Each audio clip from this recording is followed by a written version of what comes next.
KumaKorinte sibili sahluko 10 verse 5. Bahluleli sahluko 19 verse 1 naLuka 6 verse 46. KumaKorinte sibili sahluko 10 verse 5. Bahluleli 19 verse 1 naLuka 6 verse 46. Ngiyabonga ke. Dibhidlita konke lokuphakamele kuvumbela kwati uNkulunkulu. Dithumba yonke imicabango tiyende itfobela kulalela Kristu. Amen. Yini le tikhali taNkulunkulu letinemandla ekubhidlita emandla ngiyathandza lo emandla emandla ekwenta something letikhali taNkulunkulu tinemandla to do something.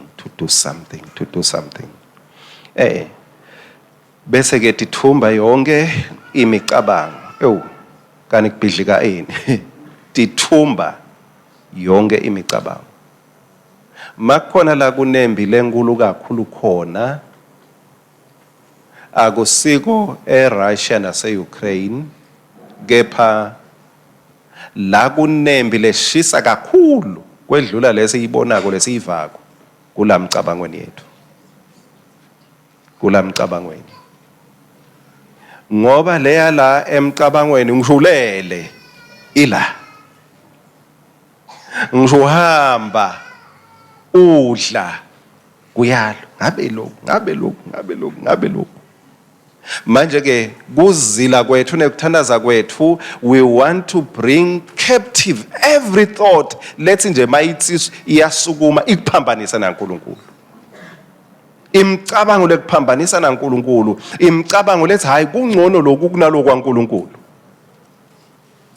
kwaze kwa aligna kahle leyo mcabango ema experiences ethu atawuchubeka abe ngilaletha liduma kuNkulunkulu lokutabe kwendeka etimpilweni tethu fasting that our thoughts obey the lordship of Jesus Christ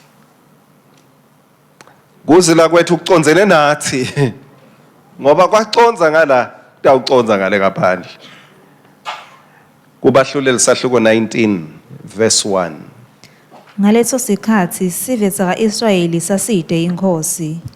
Lomunye ke umlevi labehlala enzaweni lesemaphandleni eveni letintsaba kulaka Ephraim. Waganwa watithathela nesingane saseBethlehema kulaka Juda. Yes.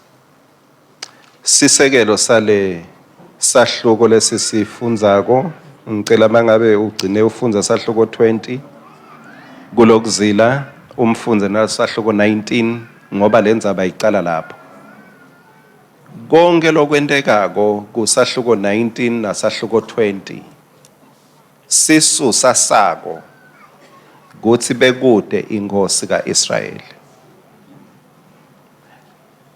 le rape loyikhanza la laba bamba le ntombatana lesingane salo babelo bamhlukubeta busuku bonke waze wafa wagcina file emajaha kaBenjamin bekubangwa ukuthi bekude inkosi kaIsrayeli lembi leyahamba nemphefumulo 45,000 wemasotsha afa 45,000 webantu bafa kumbe malangeni lang 3 kwafa 45,130 webantu mangabe ngibale kahle babulawa ukuthi bekude inkosi kaIsrayeli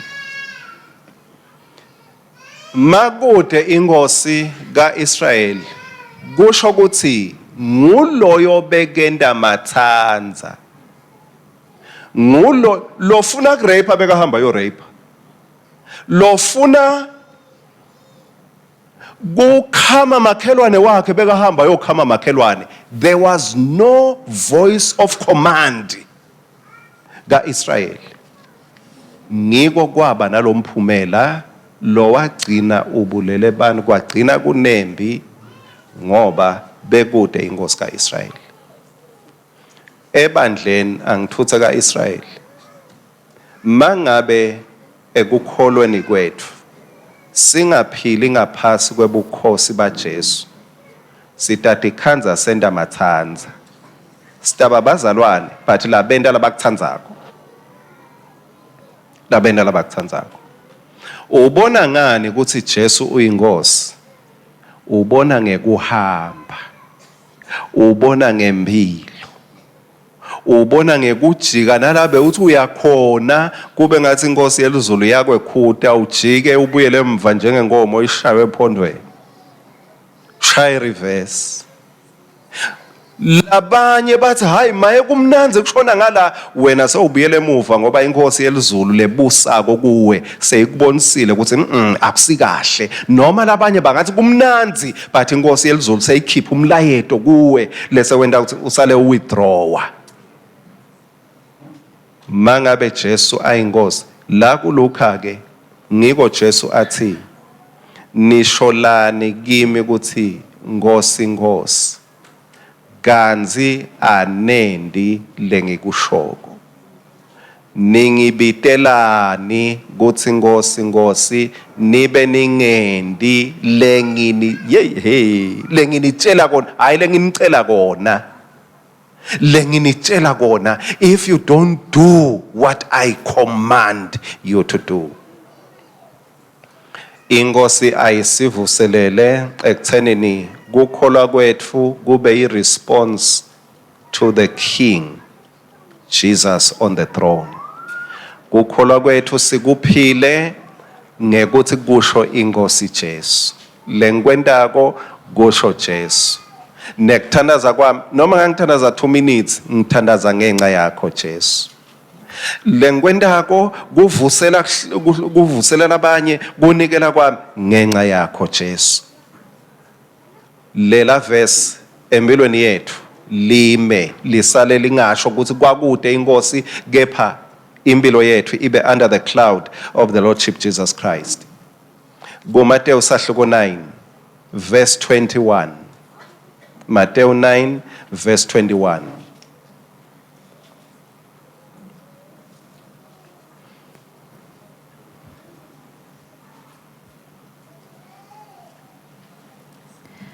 Ngobe abecabanga athi nangingamane nje ngithinthe umphetho wengubo yakhe. Ngobe abecabanga athi kuMakho nakuLuka emahumsho lamanye abeka ngekuthi wathi kuye, she said to herself. Kepha lapha ngilanze lokuthi wacabanga.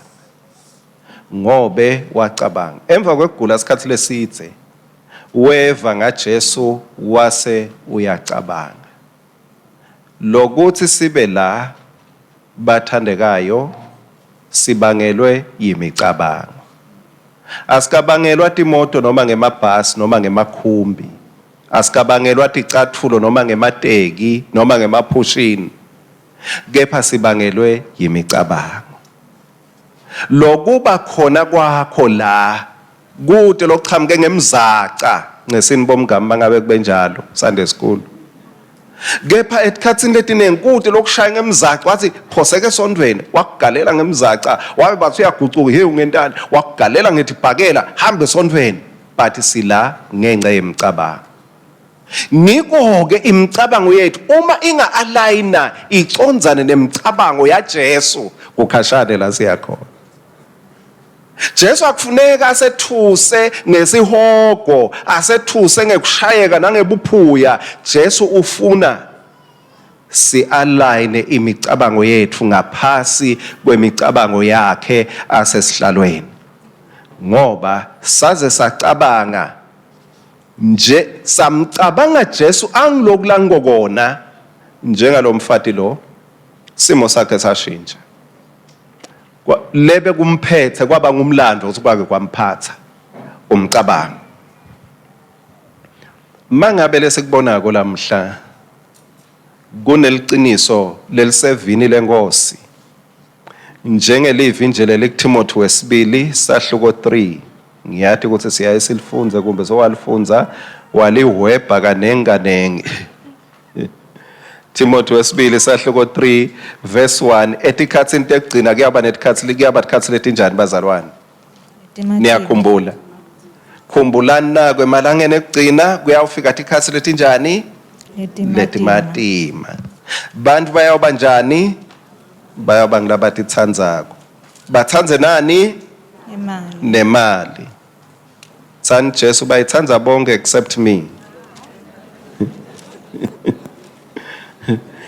bathanze imali baticaphe batigabatisa mangabe lokho kuyendeka nyalo kusho ukuthi live laNkulunkulu liyawina live laNkulunkulu liliciniso live laNkulunkulu ungalikholelwa nempilo yakho malikutshela ngelikusasa lakho mangabe lakusho siyakubona vele kuyendeka kusho ukuthi lakushoko kuwe uNkulunkulu noma kanjani kutakwendeka black or white ngoba la kushoko la siyakubona kuyaphatheka kuyendeka naku ke lengicela ukuthi sikukhumbule lokuyingcenye yekubonakalisa lekumele sikwende kubonakalisa ukuthi siyamlalela Jesu ake sibuke nakulokubili lokutasimikisa ke ekugcineni kwemlayeto wami lamhla kuLuka 9 verse 59 kuya ku62 bese kuba ngiJohane sahluko 5 wase uthi kulenye indvodza ngilandzele kodwa yona yathi Khosi awusewungivumele ngiyongcwaba babe Jesu waphendula wathi yekelela abafile bangcwabane bodvana wena hamba uyoshumayela umbuso waNkulunkulu lenye indvodza yathi ngitakulandzela Nkosi kodwa awusewungivumele ngiyovalelisa likhaya lami Jesu wathi kuye wonke lobambe likhuba alima bese ubuka emuva awukamfaneli umbuso waNkulunkulu ngiyabonga kumlalela Jesu sikubonakalisa ngekuthi kubede lokuba semkhathini wakhe nawe noma emkhathini wala kushoko nalokungekwakho when there's nothing between you and Jesus la bathi Nkosi sitakulalela kepha sinakodwa sinekwekucala ngingakalaleli wena Nkosi kumele ukuthi ngente na kwasho lo umuntu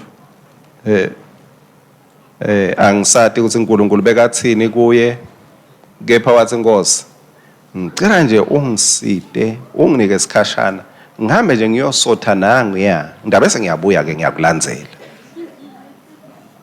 cela lithutshana nje ngimmuthi kancane labantu laba bebafuna lithutshana athi lo munye unezathu lesihle a very good excuse Nkosi ngifuna kuyongcwaba babo wabo bekuna babe wakhe emkhathini wakhe nelubito lwaJesu angathi yini lesemkhathini wakho nenzandvo yaJesu angathi yini lo wathi kahle ukuthi uyathi Jesu ufuna naku but ukuchamuka lokhu lamkhathini kuthi mina ke utangishiya nabani angathi yini what is between you and Jesus uyathi kumlalela kusasa Jesu kanokhulumela mhla kufanele ukuthi awukamlaleli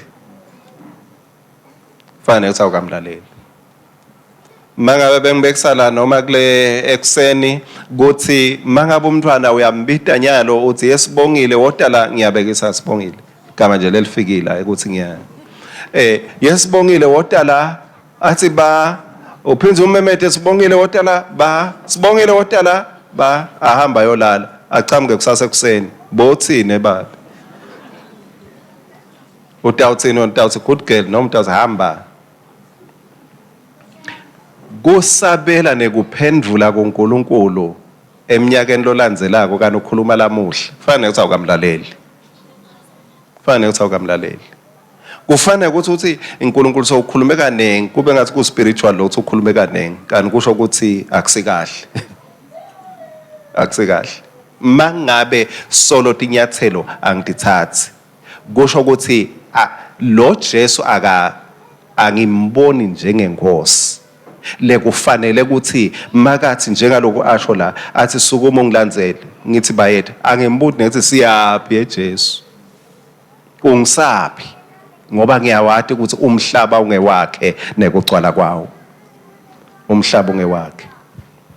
We practice our obedience best when his first wins over our first. Mangabe kwekucala kwaNkulunkulu kukwekucala nakimi lokho kumlalela Jesu. Mangabe athi first do this nami ngithi first I do it kumlalela lokho. Kwesibili kuJohane sahloko 5 verse 4 ngicela sisime nga4 siyayathi lendzaba. Bekuvame njalo ukuthi kwehle ingilosi yenkosi ifike iwatamatamisela mandi. Bekuthi lo longene kuqala emuva kokutanyatanyiswa kwemandi aphile esifeni sakhe noma engabe saluphi luhlobo. Yes. Kwesibili ke kumlalela Jesu kumlalela nangetikhathi lasinika tona. Kunelihumusho esingisini likhuluma ngema seasons. Lithi in certain seasons etikhathini letitsite lengilos beyehla iyewunyakatisa labantu. It was not all the time. Bekungasi ngumsombuluko kuya kulesihlanu, but bekuthi khathi letikhethwe lizulu kuthi lengilos itawubohle iyawunyakatisa. Le Bible ke selisitshela ngendvodza ukuthi le ndvodza beyihleti la kunyakata khona emanti kube nekuphila, kepha yona bese ihleti 38 weminyaka. Ngekwehlukana kwekuchaza lemunye umcondo ngilothi bekuba once a year ifike le season. Le ndvodza le ya 38 weminyaka yahlala for 38 weminyaka ema seasons solo afika ayishiye injalo. Lama seasons kanibeka wani lama seasons abewe kugucula simo salendvodza. But le ndvodza ngoba beyinengcaki ithi angikhoni mayifika le season angikhoni.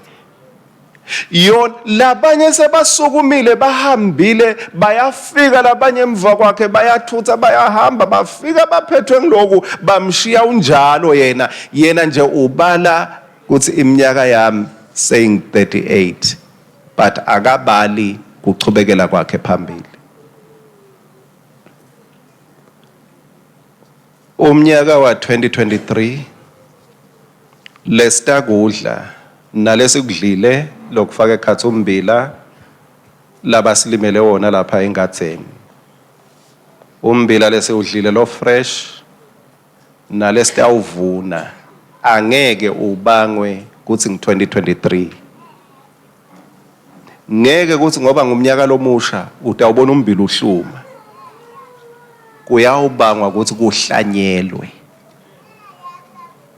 Siqiniseko nje wabona nje lo mbila yathi ukuthi kuhlanyelwe. And makuhlanyelwe kutawuvunwa. Lethi indzaba lethi mnanzi ke bazalwane ukuthi umnyaka wa 2023 January ude sivuno mawungenayo inhlanyelo yawo.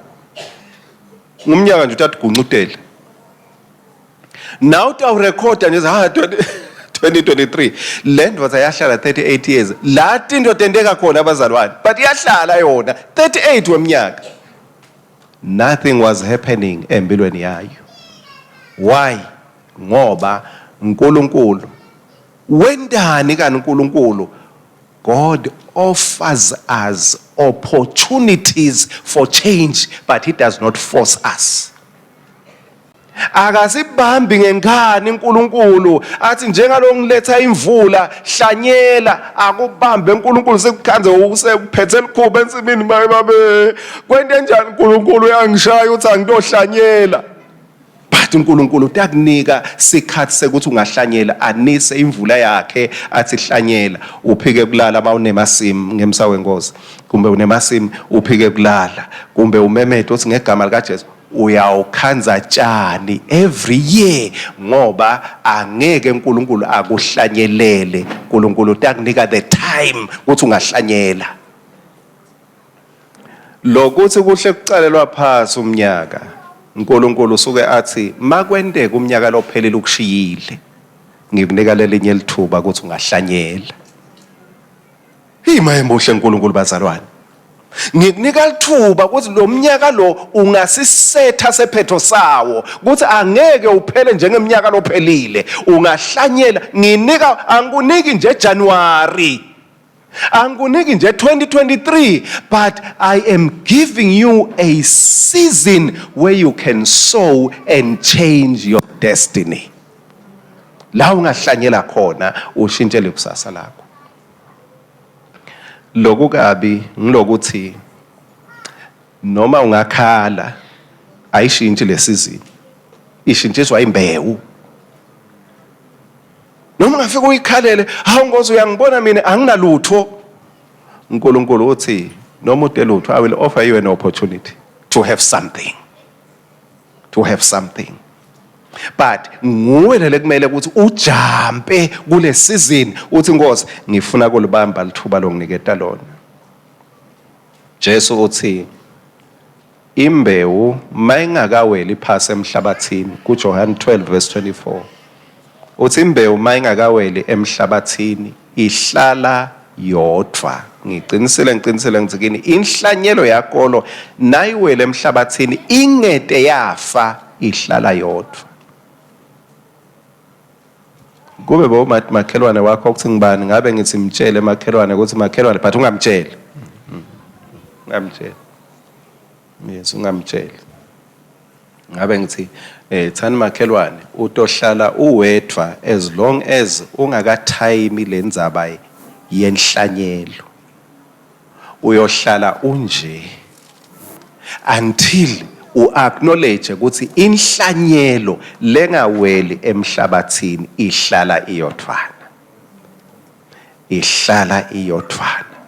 there must be a time of sacrifice ngempilo yakho number 1 mangabe ufuna kubona impilo yakho ishintsha kumele uyidzele utidzele wena lithi iBhayibheli lomunye wonga impilo yakhe imlahlekele lomunye uyayidzela ayizuze kanjalo nekuhlanyela wonke lombona kwaphuma hlanyela yathi ukuthi kunesivuno mangabe kuhambe kahle konke kunesivuno lokuhle ngaNkulunkulu ngenhlanyelo lesihlanyela ngekholwa uthi yena utawugadza lokudlako kungabe kuvama kudla makukhula abantwana kungabe kuvama kudla imishado kungabe kuvama kudla emsebentini kudla emabhizinisini uthi uNkulunkulu ukuthi awuyala mine I will command the devourer I will rebuke the devourer but mangabe ungakahlanyeli kutakwekhuta wena uyawekhuta uzushe livi unfortunately labanye awubaboni kungabe bantwana ngeke uhlale ubabona ukuthi uNkulunkulu nguye lotakwekhutela but bantwana bakho ngeke uhambe nabo bonke malanga awucabange ungibabe uhamba nemntwana wakho esikolweni ufuna kwekhuta lokumhluphako sewuhledi kusafunza aphuma esikolweni ufuna kuhamba naye ngeke sihambe nabo bonke uthi uNkulunkulu mina losetindzaweni tonke mawuhlanyela ungenta kube ngimlotakwekhutela praise God when we surrender to him uthi uNkulunkulu sewungichashile sengingisecurity ngidawekhuta Kutawuthi kuyadla ngesikhathi ulele wena ungaboni, mina ngidawube ngimile on guard. I will rebuke the devourer. Lokuta ngenhloso yekudla kanuhlanyele uthi uNkulunkulu, mina uNkulunkulu ngitawukwekhutela. Angifike egcineni ke ngekuthi incwadi yemaHebheru 11 ngike ngasho 11 verse 6. Lithi labetako, yes, so ngafunza sisi. Thank you. Umuntu lode kukholwa angeke akhone kujabulisa uNkulunkulu. Umuntu lode kukholwa. Umuntu yonke into lesiyendako bazalwa nesisekelo yalo siyini sikukholwa. Umuntu lode kukholwa ngeke amthokodise uNkulunkulu. How do you know you have missed your season? Genesis 4 verse 5. Indzaba ngicela kuyephetha kanje. Wathi ngani ukuthi lithuba uNkulunkulu lakuphelona awukalisebenzisi kahle. Lithuba uNkulunkulu lakuphelona awukaliboni. Wathi ngekuthi ube njengaKhayini. Khayini bekade ukuthi kumele aletheni at this time of the year bekade. Kepha Khayini wathathela phasi liqiniso lalatiko. Kwendekani Khayini? Khayini nemnikelo wakhe akazange amnake, ngako ke Khayini wathukuthela. Number 1, mawulahlekelwe isikhathi sakho, isizini yakho, uthukuthelela laba labaphumelelako. Ukwatela lalabaphumelelako.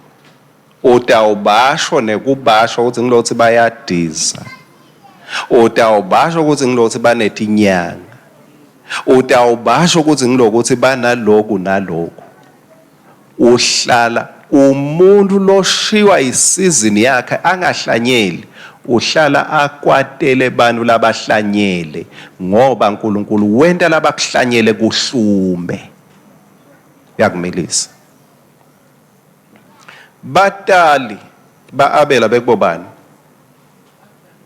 Bekungu-Adam na Eva.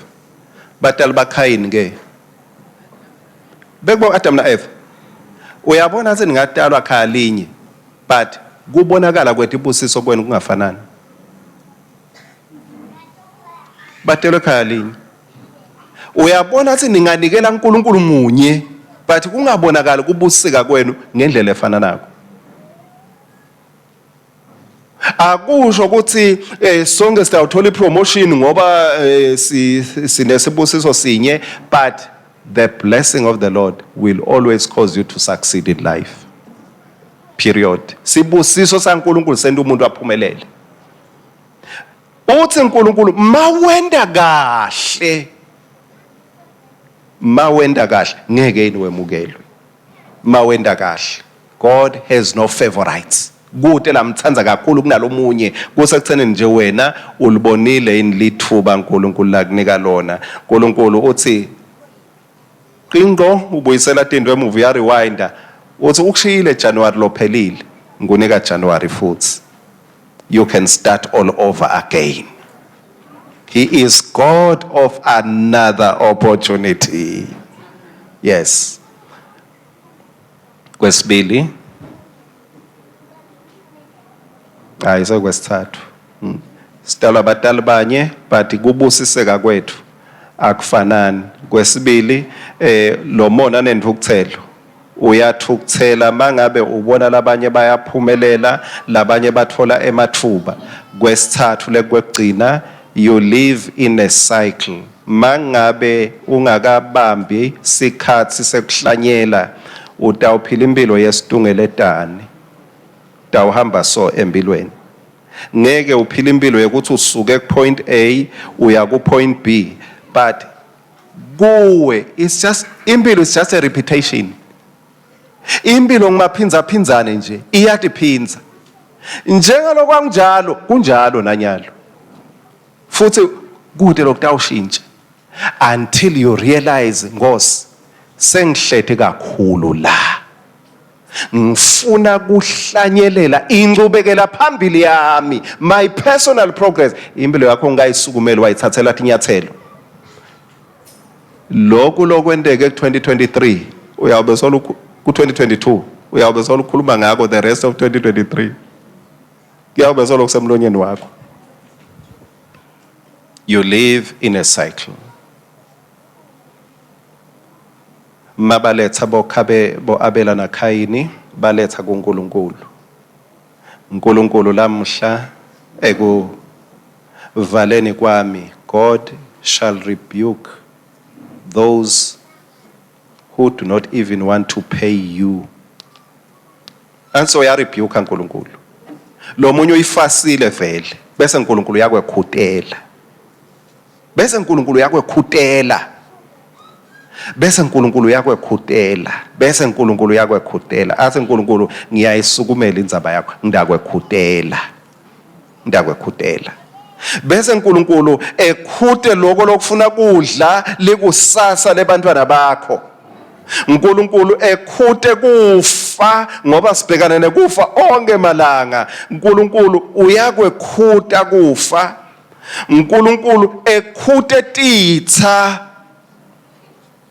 Bengawasho emavesi akhona kepha nje ubotfunzela Isaiah 37 verse 7 kukhona la uNkulunkulu athi kuHezekiya, kunembi lefuna ukukuhlasela but ungesabi. Sanaherib ngitambangela ukuthi evete indzaba lethi tamjikisa endleleni. Ngeke so uphumile kona ufuna kutokulwa nawe but ngidamenta evete indzaba lethi tamjikisa abuyele emuva. Ngicela libandla libohle lihlanganyela nami ngithandaza umthandazo ngezingozi. Mangabe kunethi gebengu nyalo ebusuku lethi hambako ndifuna ukuhlukubeda abantwana bakho tende dilale ngisho tihamba.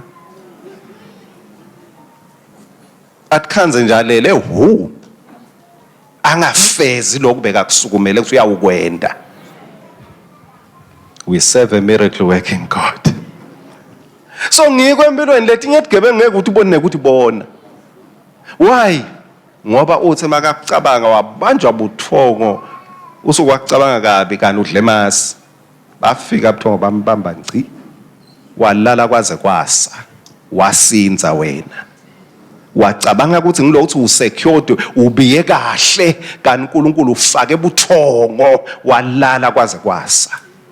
Wasinza wena. Ligama lenkosi kalibonge. Ngicela sisukume. Babe lo sezulwini akuthunyiswe wena msindzisi wethu. Akuthunyiswe wena mcalisi nemphelelisi. Akuthunyiswe wena losinakile. Akuthunyiswe wena lonenhlitiyo ngathi. Akuthunyiswe wena lokhuluma nathi at the right time. At the right time. At the right time. At the right time.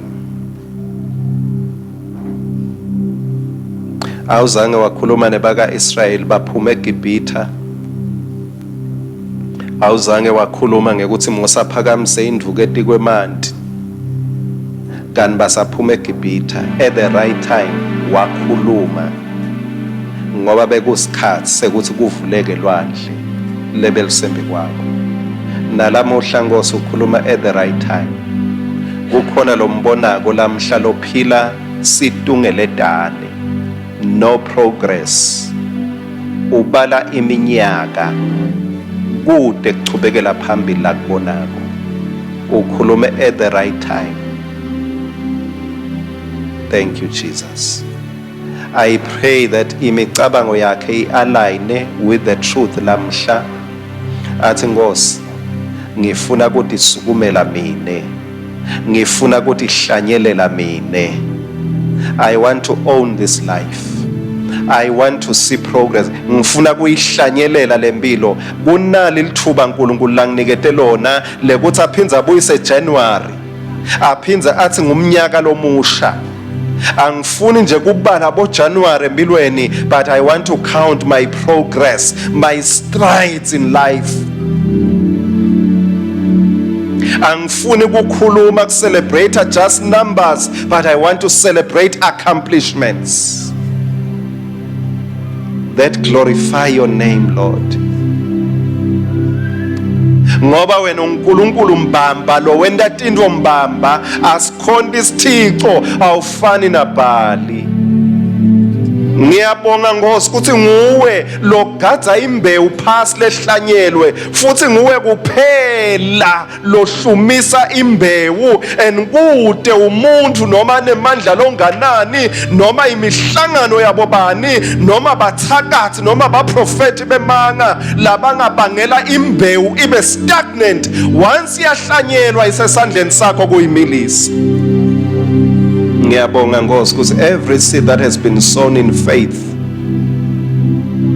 some of it is in the process of growing, some of it is in the process of being fruitful, of bearing fruit. Kusengabonakala tawuba ngiko, but I know every seed that has been sown in faith ina loku ngetulu kwaloku lebe ingiko mawihlanyela. Ngiko phela sihlanyela, mawuhlanyela luhlavu lwembila awuvuni luhlavu lwembila. The motivation to sow is because there is something new that will come. The motivation to sow is because there is something much that will come. Lord Jesus, we want to bear the point of expectation for every seed that has been sown in faith, sown on this altar, sown by every dear child of God. Gumbele minye Nkosi letinye nihlanyelwa tikahlanyelwa la, but it remains a seed. Wherever it has been sown, it remains a seed. Thank you, Lord, that you are watching over that seed. Nkosi angeke sikucele ukuthi yekhuda. Lesita ukusho ukuthi siyabonga ukuthi ngenxa yembewu lehlanyele maye wekhudile Nkosi. Maye wekhudile. Labanye ubende baphelelwa airtime labe bafuna kusethuka kwaphela airtime. Labanye ubende beduka labe banethi inhloso ledimbi babe bathe bayafuna langa lonke wagcina dziniwe walala. Oh Lord Jesus, thank you. You are faithful. You are faithful, Lord. Labanye bebatasikhulumisa kabi kepha Nkosi wavala imilomo yabo. Thank you, Jesus. Faithful are you. Kunengakhulu lokwende singakuboni because you are the rebuker of the devourer. You have rebuked everything that wanted to devour the righteous life that you have given us, the holy life that you have given us. Thank you, Jesus. Sivale mehlo angcine lo yamfati lo mfelokati ekuboneni ukuthi timbita tincane kwathi akahamba yofuna leti ngoba sivuno sekasibona kwathi akahamba yofuna leti. Kukhona la kumele ungasho ukuthi uyati ngite lutho, kumele uthi khandle uthi angibe nalo lutho ngoba the season has come. Angifuni ingeje le season heleza yihlanyelele isizini uNkulunkulu akuniketa yona ukuthi now is a season to sow. Sow the seed. It may be a seed for your family, it may be a seed for your future, it may be your seed for your work, for your business, it may be your seed for your faith. Learn to say Nkosi Jesu mangabe into lehlanyelwa ko yamila futhi imila ibe fresh, imila ibe inengi. I want to have a seed for everything that pertains my life, because if I have the seed I will have the harvest. Lo mubi cannot stop you from harvesting, but he can stop you from sowing the seed. Ngoba uyathi ukuthi wakwenda wangahlanyeli ngeke usithole sivuno. Let every heart, Lord, that responds to you in faith today ayivetiki desivuno kunetiki sekuthi uyohlanyela. Ngiyabonga Nkosi ukuthi yonke inhlitho lekhululekile at this time. Let's Nkosi, whatever you say. Mouth let me jump, ndawubuta Nkosi ukuthi ngijumpe kanganani. Ngeke ngibude ukuthi leni ngoba ngifuna ukukhonda njengenkosi. Thank you Jesus, you are faithful. Thole mathodzana nemathodzakati lamhla latakukhonda njengenkosi more than kukukhonda njengemsindisi kuphela. Emathodzana nemathodzakati latawuthi whatever he says I shall do it. And I know, Lord, that you will establish your throne udawukhombisa bukhosi bakho. Lothuma lungelwakho nemandla nebukhosi. Loko inkosi lekubekile enhlitweni yakho. Take your time. Do it. Kwende. Thank you Jesus. You are faithful, Lord. Mangabe impilo yakho lekumele uyinikele, yinikele impilo yakho. Mangabe khona imbewu inkosi lekubonisa yona ukuthi you have a seed for your harvest. Take that seed in faith, ngoba uNkulunkulu wemukela labeta kuye ngekukholwa. Not in the amount of your seed, but your faith. Your faith shall crack the ground open. Lord Jesus, thank you that you are positioned rightly to act on our behalf when we take every step of faith. And I know you are glorified. Ngaye wonke lothi yes to you, Lord. Thank you, Jesus. Stawubeka ibhaskiti la as the Lord speaks to you about that seed. It may be today, it may be next week, it may be tomorrow, it may be wherever. As long as it is a seed that glorifies God, go and sow that seed. Sow that seed for your life, and you will see the difference. May the Lord be glorified. Amen. Amen. Amen.